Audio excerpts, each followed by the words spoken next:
하느님께 바라는 것들이 참 많죠. 우리 삶 속에서도 바라는 것이 많다는 것은 나쁜 것은 아닙니다. 그런데 우리가 바라는 것이 어떤 흐름인지 알 필요가 있죠. 여러분들은 무엇을 하느님께 바라십니까? 보통 우리가 바라는 것들은 아무런 걱정도 없고 염려도 없고 몸도 아프지 않고 좀 돈도 좀 많이 있었으면 좋겠고, 그리고 하는 일마다 잘 되기를 바라고, 이렇게 다양하지만 그 흐름 안에는 몇 가지 아주 중요한 흐름이 있다는 것입니다. 여러분들의 기도의 흐름은 과연 무엇입니까? 전체적으로 본다면 아무 일 없이 편안하게 지내는 것이 어떤 기도의 흐름입니까? 아니면 뭔가 다른 흐름이 있습니까? 어쩌면 우리가 기도하는 모든 것들을 종합해보면 몇 마디로 정의될 수 있는데, 그런 것들이 그냥 아무 일 일어나지 않고 편안히 살았으면 좋겠다, 이런 것들이 기도의 주된 흐름일 수도 있죠. 그런데 우리가 행복한 삶을 원하는 것입니까? 아니면 행복한 죽음을 원하는 것입니까? 이게 중요하다는 거죠. 우리가 원하는 모든 것들이 수동적이라면, 그래서 아무 일 없고 고통도 없고 힘듦도 없고 이런 것들은 뭐가 없는 걸 바라는 거죠. 그렇다면 이것은 삶이에요, 죽음이에요? 산다는 것은 움직이는 것입니까? 아니면 멈춰 있는 것입니까? 움직이는 거죠. 그런데 죽음이라는 것은 움직이지 못하는 거죠. 삶이 힘들다 보니까, 자꾸만 두렵고 괴롭다 보니까 이런 일이 없었으면 좋겠다, 그래서 하나님의 보호를 청하면서도 점점 더 편안함, 이것을 추구하는데, 이런 것들이 활력적인 것이라기보다는 점점 더 그냥 아무 일 없이 가만히 있는 것으로 자꾸만 우리 기도가 모아지는지 몰라요. 그렇다면 근본적으로 이 기도라는 것은 결국은 삶을 위한 기도가 아니라 죽음을 위한 기도가 될 수도 있다는 것을 분명히 알아야 합니다. 우리가 인간이 살아있다는 것과 죽어있다는 것은, 삶이라는 자체가 살아 움직이는 것을 의미하죠. 죽음은 살아있지 못하는 것을 의미합니다. 정말 필요한 것은 세상을 살아가면서 고통이나 괴로움, 그 가운데서 그런 것들이 사라지기를 바라는 것이 아니라, 그것을 이겨낼 수 있는 힘이 있다면 고통이라는 것은 또 다른 의미로 우리에게 다가온다는 거죠. 누누이 말씀드리지만 고통이라는 것은 때로는 인생의 걸림돌이 될 수도 있지만, 고통을 통해서 성장할 수 있는 디딤돌도 될 수 있다는 것입니다. 인간의 삶이라는 것 자체가 어떤 고통을 이겨냄에 따라서 삶의 수준이 훨씬 더 올라가기 때문이죠. 무엇을 함에 있어서도 고통이 있어요, 없어요? 있지 않습니까? 자꾸만 시행착오를 겪으면서 조금씩 성장하는 거죠. 고통이라는 자체를 어떻게 보느냐에 따라서 삶은 완전히 달라지는데, 피해야 될 것이라고 보는 사람은 성장하지 않아요. 그러나 고통 안에서 뭔가를 깨닫고 인내하면서 참고 기다리는 사람, 그러면서 꾸준히 뭔가 노력하는 사람은 뭔가를 얻어내기도 한다는 거죠. 그렇지 않습니까? 우리가 살아가면서 여러 가지 취미 활동이나 아니면 삶 안에서 중요한 기술이나 이런 것도 마찬가지예요. 뭔가를 배운다는 것은, 한 단계 올라간다는 것은 고통을 동반하지 않습니까? 그러나 하지 않고 피하는 사람은 절대로 그 다음 단계로 올라갈 수가 없어요. 그렇다면 삶이라는 것은 이렇게 우리에게 여러 가지를 가르쳐 주는데, 내가 어떻게 삶에 대처하느냐에 따라서 완전히 달라질 수 있다는 것을 가르쳐 주는데, 과연 나는 그렇게 하고 있느냐 이거죠. 여러분들은 능동적으로 삶을 살아가십니까? 아니면 수동적으로 삶을 살아가십니까?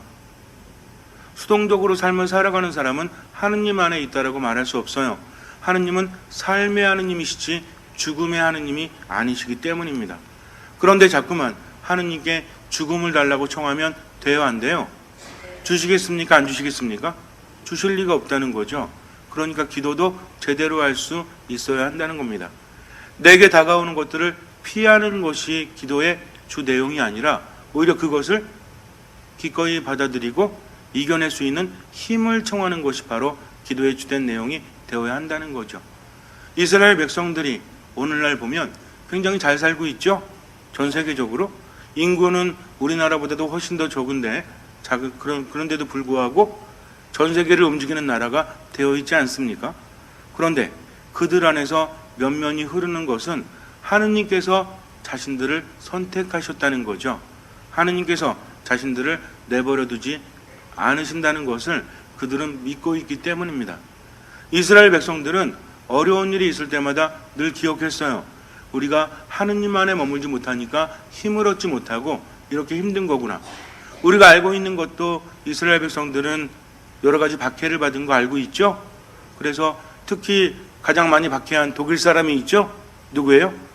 히틀러라는 사람이 수많은 유대인들을 죽이지 않았습니까? 그러나 그런 와중에서도 유대인들이 이겨낼 수 있었던 것은 그들의 역사 자체가 그러했다는 거죠. 이미 이집트에서 탈출할 때부터 그들은 여러 가지 고난을 겪지 않았습니까? 그러면서도 늘 자신들을 지켜주시는 누구를? 야훼 하느님을 체험하면서 그 안에서 힘을 얻으면서 살아갔다는 거죠.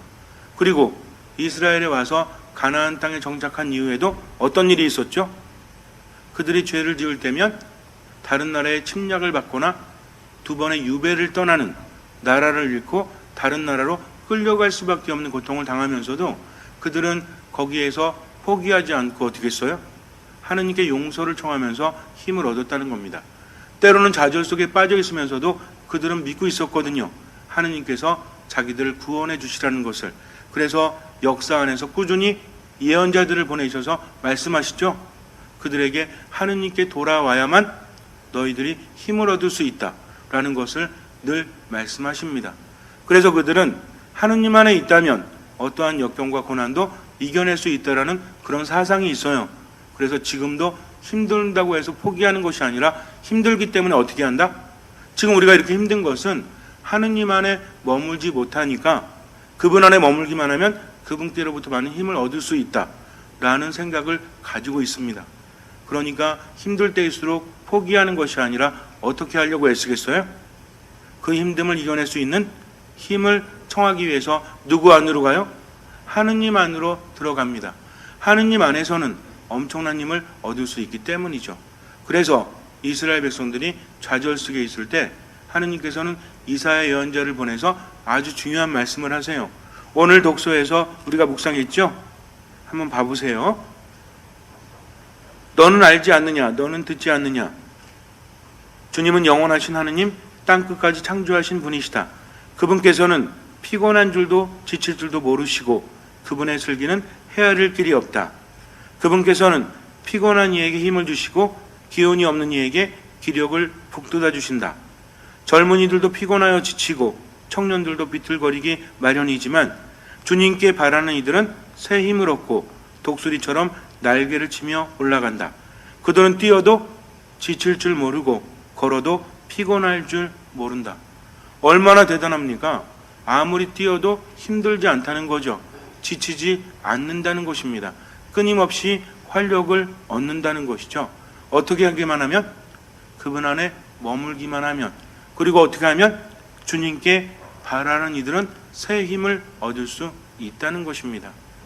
우리가 세상을 살아가면서 정말 힘든 것은 내 앞에 커다란 벽이 있어서가 아니라 그것을 이겨낼 수 있는 힘이 내게 없기 때문이죠. 그렇다면 그 힘의 원천은 어디입니까? 하느님으로부터 새 힘을 얻을 수 있다는 거죠.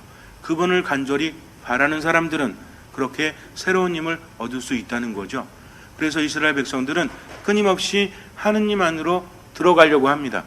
여러분도 잘 아시겠지만 예수님 시대에도 예루살렘 성전이 있고 여기에는 하느님이 계시고 사람들은 각 지역에 넓게 퍼져 살면서도 마음은 어디를 향해 있었죠? 성전을 향해 있습니다. 그래서 때가 되면 아주 중요한 축제일이 되면 대부분의 남자들은 어디를 향해서? 성전을 향해서 순례의 여정을 떠났다는 거죠. 그들의 삶의 원천이 바로 성전이었기 때문입니다. 그러나 성전 안에 하느님께서 계셨기 때문이죠. 그러니까 아무리 힘들고 고된 일이 있어도 누구만 함께 하시면? 하느님께서 함께 하시면 그 모든 것들을 이겨낼 수 있다는 의식이 어디 안에 있어요? 이스라엘 백성들 안에 있고 그것은 지금까지도 이어집니다. 그래서 유대인들은 참 대단해요. 우리보다 인구는 훨씬 작거든요. 그런데도 각 분야에서 두각을 나타내지 않습니까? 머리도 좋죠? 그래가지고 상도 많이 타잖아요. 우리가 알고 있는 아이비리그라고 하는 그럼 미국의 굉장히 유명한 대학들, 상위권 대학들 있죠. 여기에 교수들의 대부분이 많은 부분을 차지하는 사람들이 바로 유대인들입니다. 그리고 우리가 알고 있겠지만 상도 굉장히 많이 타고요. 근데 머리만 똑똑한 게 아니라 어때? 부자도 많죠? 세계에 1위부터 10위까지 할 때 유대인들이 굉장히 많습니다. 그리고 엄청난 두각을 나타내고 있죠. 그 이유는 뭐예요? 그들이 우리보다 머리가 특별히 좋아서? 그것이 아니라 그들은 어려움도 포기하지 않는 무엇을 가졌기 때문에? 신앙을 가졌기 때문입니다. 얼마나 대단한지 몰라요. 그런데 유대인들은요, 이렇게 하느님 안에서 힘을 얻기 위해서는 어떻게 해야 돼요? 뭘 지켜야 돼요? 율법을 지켜야 합니다. 그러니까 분명히 알고는 있어요. 하느님 안에 머물기만 하면 많은 힘을 얻을 수 있다는 것을 알기는 하는데, 문제는 뭐냐면 하느님 안에 머문다는 게 너무 어렵다는 거죠. 613가지의 율법을 제대로 지키지 않으면 그분 안에 머물 수 없기 때문입니다. 그러니까 결국에는 하느님 안에 머문다는 게 너무나 어렵다는 거죠. 지켜야 되는 것들이 많아요. 그래서 수많은 사람들이 하느님 안에 머물기를 바라지만 그것이 쉽지가 않습니다. 그러다가 일대 변혁이 일어납니다. 하느님께로부터 치유가 오고 하느님께로부터 힘을 얻을 수 있다는 의식은 모두에게 있었지만 문제는 그분 안에 머문다는 것이 너무너무 어렵다는 거죠. 각 지역에 살면서 때가 되면 예루살렘을 향해서 걸어가는 것도 힘들어요. 그러나 이것보다 더 힘든 것은 무엇입니까? 평상시에도 그 엄청난 계명들을 지켜야만 되었기 때문이죠. 그러다 보니까 신앙이라는 것은 즐거운 일이 아니고 행복한 일이 아니고 오히려 뭐예요? 또 잘못했네. 그러니까 하느님 안에 머물지 못하네 하면서 얼마나 마음이 아팠어요? 늘 마음속에 무엇이 있습니까? 죄의식이 있다는 거죠. 하느님 안에 머물기만 하면 엄청난 힘을 얻을 수 있다는 것은 이미 역사를 통해서 이스라엘 백성들의 피 속에 그들의 마음 속에 분명히 있거든요. 하지만 문제는 그분 안에 머문다는 것이 너무너무 어렵다는 거죠. 그러다 보니까 좋은 거 알기는 아는데 내가 추구하기에는 너무너무 힘들고 괴로운 거죠. 그러다 보니까 율법에 짓눌려 가지고 늘 죄의식에 휩싸여 있었다는 겁니다. 하지만 예수님께서 세상에 오심으로 인해서 모든 것들이 변화가 일어나죠. 치유는 어디로부터 옵니까? 이스라엘 백성들은 아프다는 것은 죄를 지었기 때문이요. 그러니까 치유를 받기 위해서는 이 죄가 용서되어야 한다는 거죠. 그래서 하느님께로부터 치유받기 위해서 그들은 율법을 철저하게 지켰고 이렇게 살지 않습니까? 근데 점점 더 병이 깊어지고 이렇게 될수록 저 사람은 죄인이다라는 낙인이 찍히니 이 사람은 치유를 받고 싶음에도 불구하고 죄에서 헤어나오지 못했다는 거죠. 그런데 예수님께서 나타나신 다음에 어떻게 치유를 받죠? 예수님의 한 말씀으로 그분은 율법을 지켰는지 지키지 않았는지 묻지 않으십니다. 이게 얼마나 대단한지 아십니까?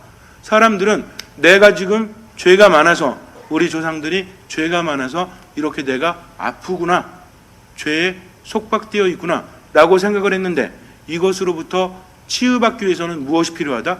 율법을 제대로 지켜야 되고 그것을 통해서 용서받는 것이 필요하다는 의식을 하고 있는데 그런데 예수님께서 한 말씀 하시니까 치유가 되거든요. 그러니까 사람들은 당황했겠어요? 당황하지 않았겠어요? 당황했습니다. 그 긴 역사를 통해서 그들이 알고 있는 것은 무엇을 통해서 구원을 받는다? 무엇을 통해서 치유받는다? 그렇죠. 하느님 안에 머물면 치유받는데 문제는 뭐냐면 하느님 안에 머물기 위해서는 어떻게 해야 된다? 무엇을 통해야만? 이스라엘 백성들은 뭐를 해야만 하느님 안에 머물 수 있죠? 꼭 지켜야 되는 게 있죠? 그게 무엇입니까? 율법이라는 거죠. 그러니 어려워요, 안 어려워요?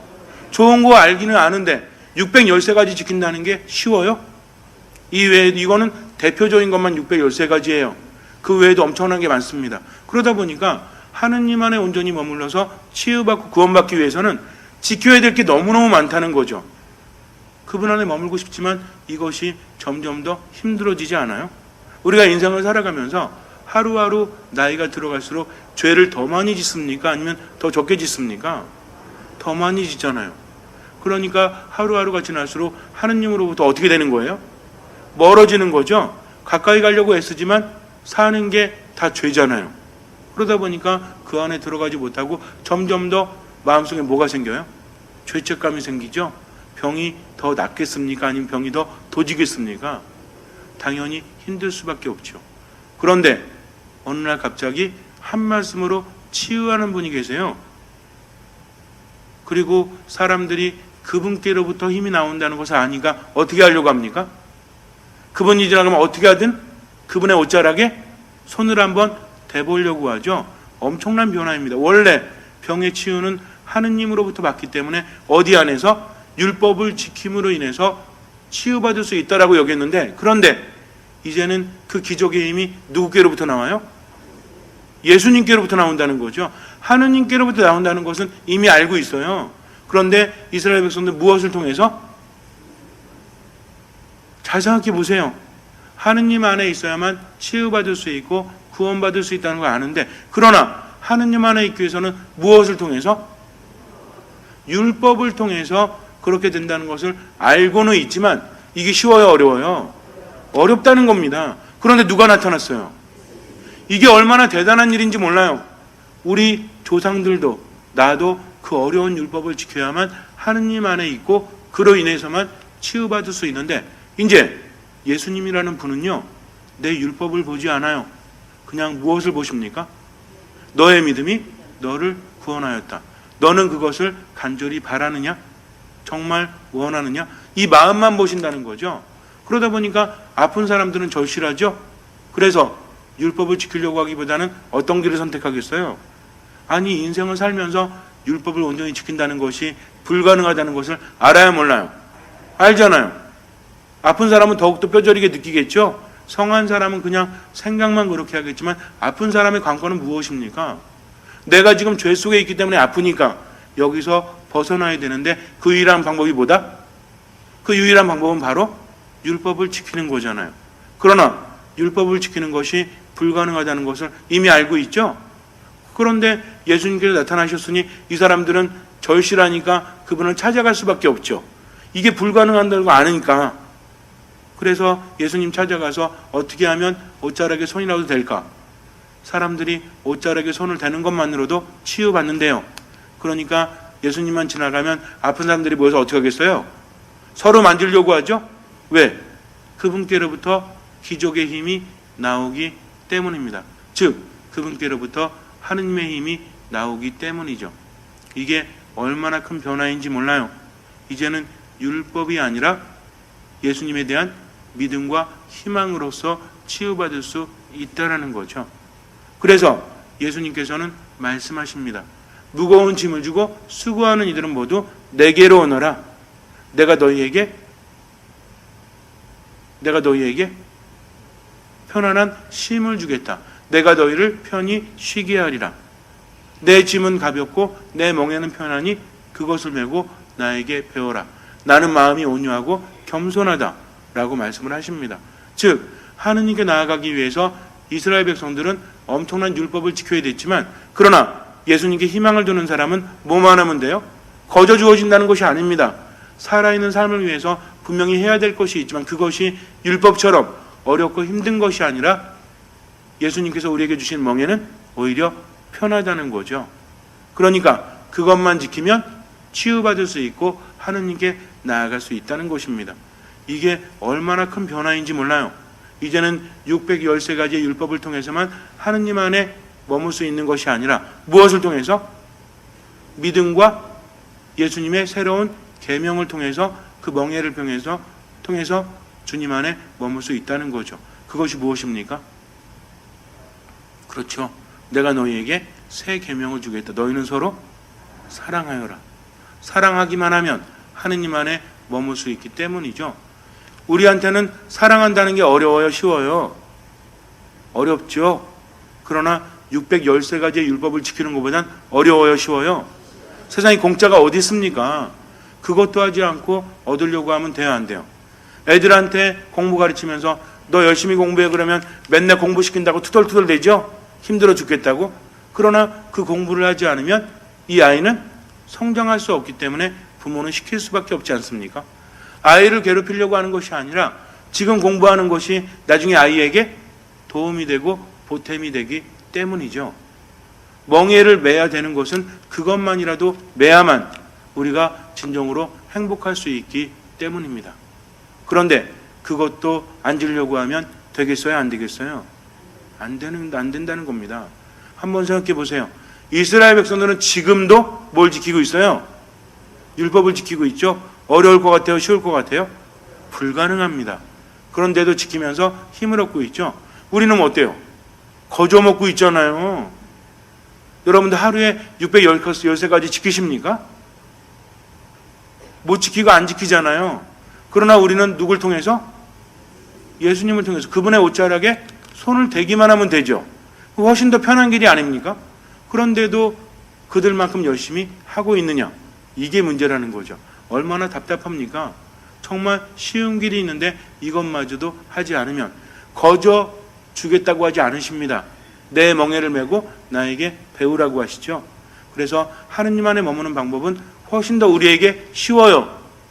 기도하면 되고 말씀 안에 머물면 되고 미사에 충실하면 되죠. 그러나 이 모든 것들이 열매로 맺어져야 되는데 그것이 무엇입니까? 바로 사랑이라는 거죠.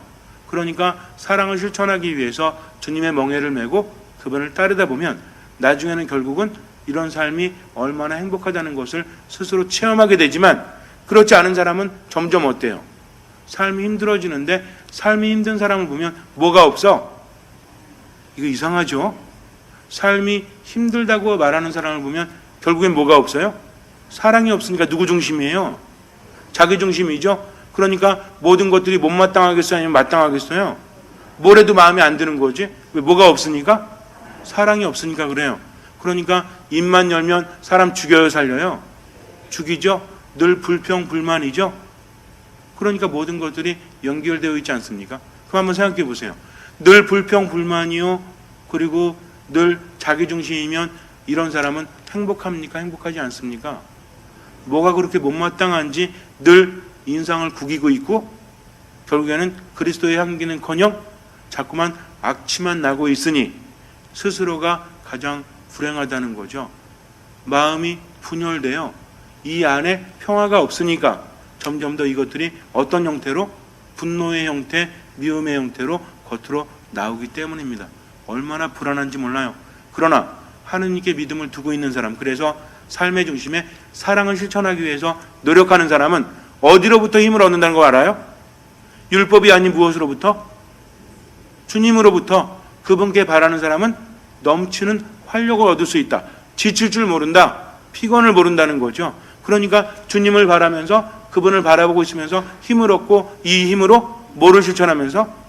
사랑을 실천하면서. 신앙은 아주 간단합니다. 사랑을 실천해야 되는데 이게 내게는 불가능하니까 어떻게 해요? 이 힘을 누구께로부터 받아? 하느님께로부터 받는다는 거죠. 그분께 바라는 사람. 그러면 우리가 주님을 향해서 그분을 바란다는 것은 결국 무엇입니까? 어떻게 하는 사람이 그분을 바라는 사람이죠? 마음만 저는 주님을 바랍니다 하고 아무것도 안 하는 사람? 주님을 바라는 사람이라면 뭘 해야 돼요? 그분의 말씀을 들어야 되죠? 이것이 무엇입니까? 이게 말씀을 묵상하는 거예요. 들으면서 깨닫게 되죠. 그러니까 하느님 만나고 싶어가지고 늘 안달이 났죠? 우리가 살아계신 예수 그리스도를 어디서 만납니까? 아니 사람들은요 율법이 아닌 예수님께로부터 힘이 나와서 치유받는 걸 알고 그분의 옷자락에 손을 대려고 애썼죠? 예수님 지나가면 기다리고 있다가 언제 지나갈지 모르잖아요. 우리는 언제 만날 수 있어? 미사 때 만날 수 있어. 편해요 안 편해요?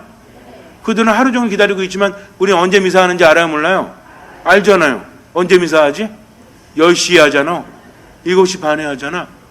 알고 있으면 절실한 마음으로 성당에 와서 머물러야 되지 않습니까? 그러니까 말씀을 잘 듣고 미사에 충실한 사람, 그런 사람은 하느님께 뭐하죠? 기도합니다. 삶 자체가 기도가 된다는 거죠. 이 세 가지를 열심히 하면 주님께로부터 넘치는 힘을 받기 때문에 결국에는 그분의 계명을 활력 있게 지킬 수밖에 없다라는 거죠. 이게 안 되니까 주님께로부터 힘을 받지 못하니까 결국에는 힘을 내지 못하고 그런 실천을 할 수 없다는 겁니다. 그래서 우리는 세 가지 충실해야 되고 세 가지 충실한 사람은 어디에 티가 난다고 그랬죠? 얼굴에 티가 난다고 그랬죠? 지금 보니까 90% 이상 얼굴에 티가 나세요. 근데 아직도 10%가 있어. 아직도 내적인 싸움을 하고 있는 거죠. 힘내십시오. 내 힘으로 아무것도 할 수 없죠. 그래서 우리는 무엇을 청합니까? 누구의 도우심? 하느님의 도우심이 없이는 우리는 아무것도 할 수가 없다라는 거죠. 이제 대답이 나오시죠? 무슨 대답을 해야 되는지 나도 모르겠는데 대답은 나오죠? 하느님의 힘으로 그렇게 되는 겁니다. 이제 요약합니다. 이스라엘 백성들은 역경이 있거나 고난이 있어도 어떻게 하기만 힘을 얻을 수 있다? 아니, 어떻게 하기만 하면 힘을 얻을 수 있다? 하느님 안에 머물면 힘을 얻을 수 있다. 왜? 그분께서는 지칠 줄 모르시니까. 근데 문제는 뭐야? 그분 안에 머무는 게 너무 힘든 거죠. 왜? 율법을 지켜야 되니까. 그러니까 엄청나게 힘들죠. 근데 우리 그리스도인들은 뭐예요? 그분을 바라기만 하면 돼. 어디 안에 머물기만 하면 돼? 미사 안에 머물기만 하면 돼요. 이게 가장 쉬운 방법이니까. 그리고 말씀 안에 머물기만 하면 돼요. 기도만 하면 돼요. 이런 것들이 삶의 중심을 이룰 때 나는 변화됩니까? 안 됩니까? 변화될 수밖에 없죠. 그러다 보니까 이제는 내 안에 분노와 미움보다는 뭐가 더 많아요? 사랑이 많지. 왜? 사랑을 받았으니까. 그러니까 삶의 중심에 무엇을 실천하는? 사랑을 실천하는 삶으로 바뀝니까? 안 바뀝니까? 바뀌니까 즐거워요? 안 즐거워요?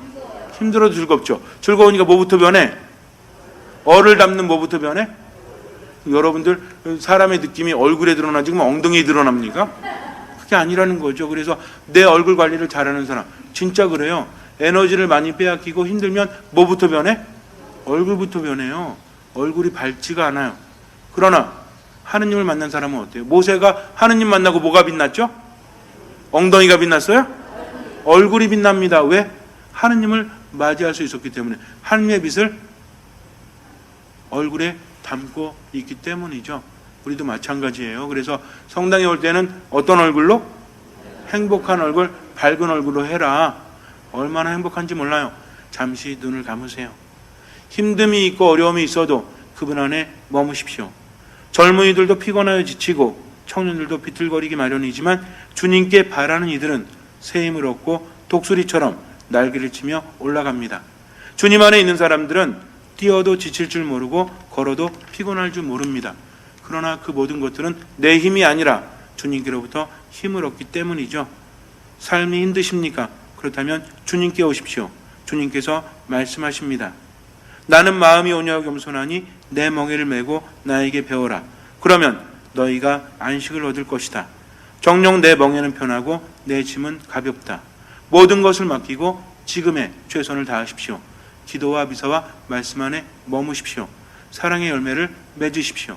주님께서는 그 믿음을 보시고 우리 삶에 놀라운 기적을 일으켜 주실 것입니다.